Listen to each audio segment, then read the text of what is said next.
Hello viewers, আসসালামু আলাইকুম। কেমন আছেন আপনারা সবাই? আমি আলহামদুলিল্লাহ ভালো আছি। আজকে আপনাদের জন্য নতুন আরও একটি রেসিপি নিয়ে হাজির হলাম। আজকে আপনাদের দেখাবো বাদাম ভর্তার রেসিপি। কথা না বাড়িয়ে চলুন শুরু করা যাক। আমি এইখানে 250 গ্রামের মতো বাদাম নিয়ে নিয়েছি। বাদামটাকে আমি অল্প আঁচে কিছুক্ষণ ভেজে নেব।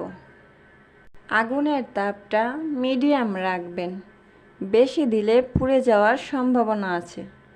আমি আগুনের তাপটা মিডিয়ামে রেখে বাদামগুলোকে ভেজে নিব ভালো করে। ভাজার পর এগুলোকে আমি খোসা ছাড়িয়ে একটি বাটিতে করে নেব।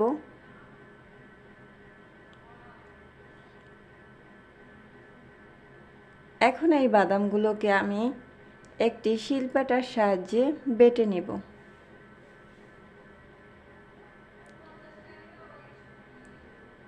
প্রথমেই আমি বাদামগুলোকে শিলপাটার সাহায্যে হালকা করে গুঁড়ো করে নেব।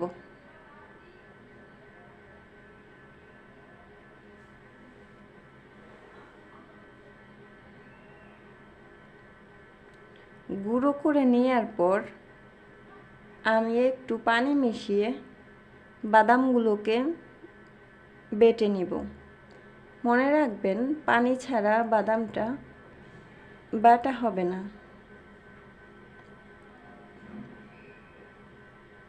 আমার যে গুঁড়ো করা হয়ে গেছে, এখন আমি পানি দিয়ে এটিকে ভালোভাবে বেটে নিব।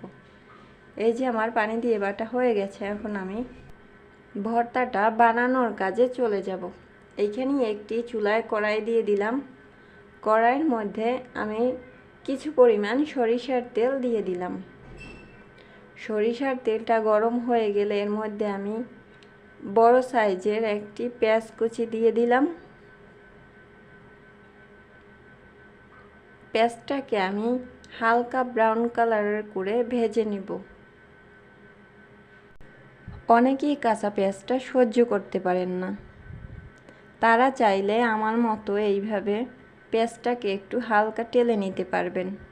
আর যারা কাঁচা পেঁয়াজটা পছন্দ করেন তারা কাঁচা পেঁয়াজ দিয়েও বানাতে পারবেন, কোনো সমস্যা নেই।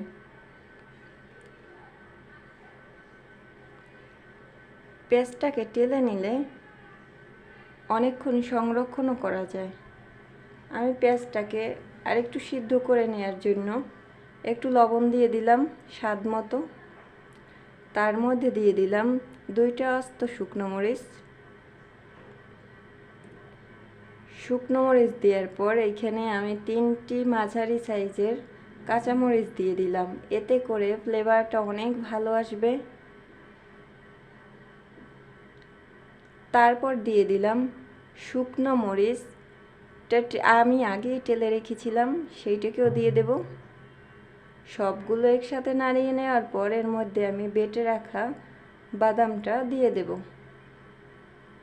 বাদামটা দিয়ে দেওয়ার পর এইভাবে একটি চামচ বা খুন্তির সাহায্যে এগুলোকে ভালোভাবে মিক্সড করে নেব।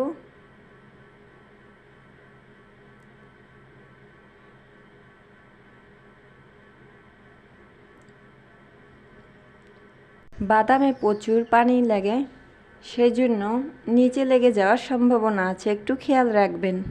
আমার রেসিপিটি ভালো লাগলে অবশ্যই আমার চ্যানেলটি সাবস্ক্রাইব করে দিবেন। আর ফেসবুক পেজ থেকে দেখে থাকলে অবশ্যই একটি ফলো দিয়ে দেবেন।